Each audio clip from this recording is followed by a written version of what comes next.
Mesdames et messieurs, bah voilà, on est avec Clément Clisson. Salut Clément. Salut. Bah, il s'est décidé il y a 3 jours de venir. Il habite Poitiers, il a pris l'autoroute, il est venu direct avec son vélo, dans la voiture évidemment. Clément, cette année, j'ai l'impression que c'est toi le top numéro 1.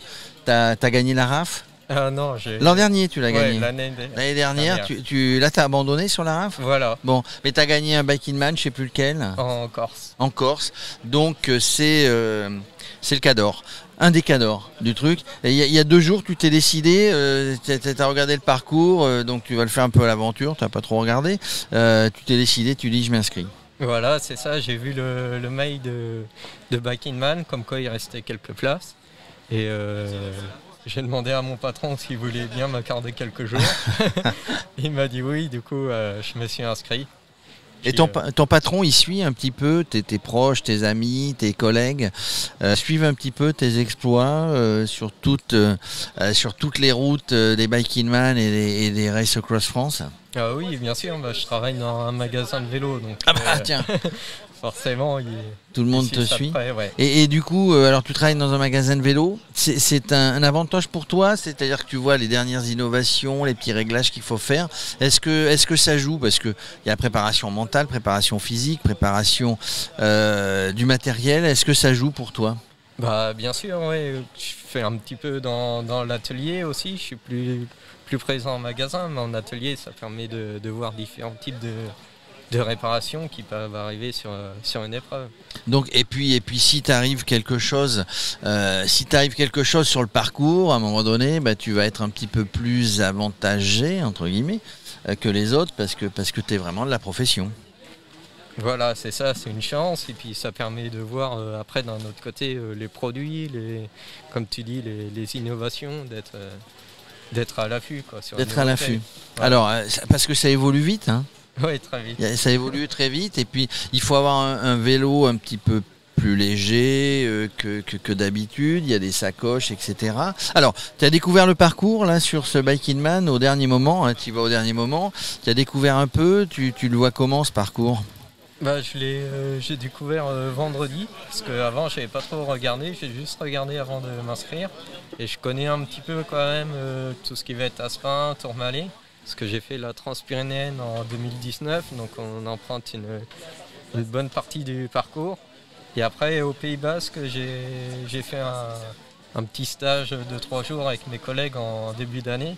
Et donc je connais quelques cols, mais pas tout. Je pense qu'il y aura des très belles surprises. Il y en a 23 ou 26, 60 et quelques montées. Comment tu vois ça ? Tu les connais, mais c'est l'enchaînement de tout ça qui va être un petit peu compliqué. Comment tu vois ça ? Ouais, l'enchaînement va être compliqué, surtout en deuxième partie en fait. Sa deuxième partie du parcours. Donc jusqu'au CP1 tranquille.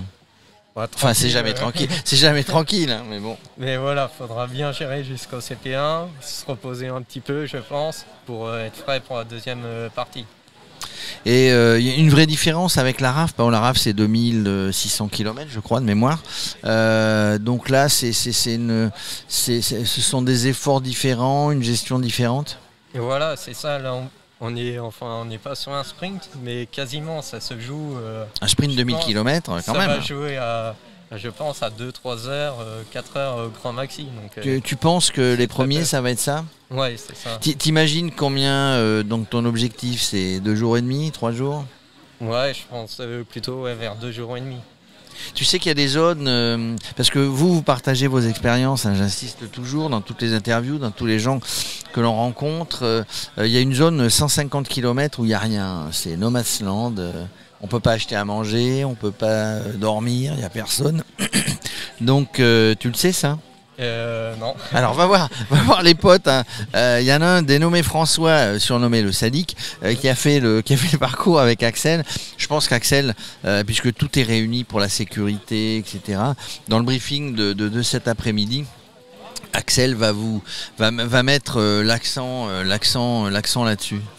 D'accord. Hein, c'est des trucs qu'il faut prévoir parce que sur un Biking Man, on prévoit tout, mais il y a aussi tous les imprévisibles. Voilà, c'est ça. Je comptais de toute façon passer mon après-midi à étudier le parcours. C'est ça. Ouais. Donc il y a le briefing. Après, tu vas rouler un peu parce que tu as fait un peu de voiture. Bon, il faut rouler un peu, mais gentiment pour dérouiller parce que demain matin à 5h, allez hop, en avant la musique. Hein. Ouais. Bon, je sais pas si je vais aller rouler. Je pense que je vais plutôt dormir. Et Ouais. Donc ça c'est important. Tu parles de dormir, la récupération. Alors après évidemment, mais avant et pendant c'est important. Voilà, surtout avant. C'est pour ça là j'ai envie de dormir parce que je suis parti à 5h30 ce matin. Donc niveau sommeil, on va dire je suis pas il faut rattraper un petit peu. Est-ce qu'il y a une alimentation, on en terminera avec ça, une alimentation alors sur le Biking Man évidemment pendant l'épreuve, pendant l'effort, mais avant toi habituellement entre deux compètes comme ça on va dire de randonnée, tu fais gaffe ou non? Bah, d'habitude, je fais bien attention, on va dire la semaine d'avant. Là, j'ai pas eu. Tu savais pas donc. J'ai juste mangé pas mal de féculents là ces derniers repas. Puis là, je vais tester quelques nouveautés. Pas prendre de gel, plutôt à base d'amandes, de cacahuètes, ah d'accord. Comme ça. Alors Laurent Boursette dit que lui, les 24 premières heures, je crois qu'il est sur des gels et des trucs un peu plus liquides. Plutôt, voilà, chacun sa stratégie. Tu penses dormir un peu? Alors avant, oui, j'ai compris, mais après, pendant, tu dors beaucoup, toi, pendant un Biking Man? Alors normalement non, pas beaucoup, mais là je pense qu'il faut mieux dormir à la fin de la première journée, enfin dans la première nuit, pour être plutôt frais. Quand ça va commencer à attaquer, à taper. C'est ça, parce que je pense qu'il faut mieux perdre 2 heures à dormir qu'après tituber dans la colle. Je pense que c'est largement gagnant à faire ça. Et du coup, le premier objectif c'est de terminer, évidemment, mais c'est de terminer combien? Un premier, bah évidemment, hein, voilà. Ça c'est une parole de champion.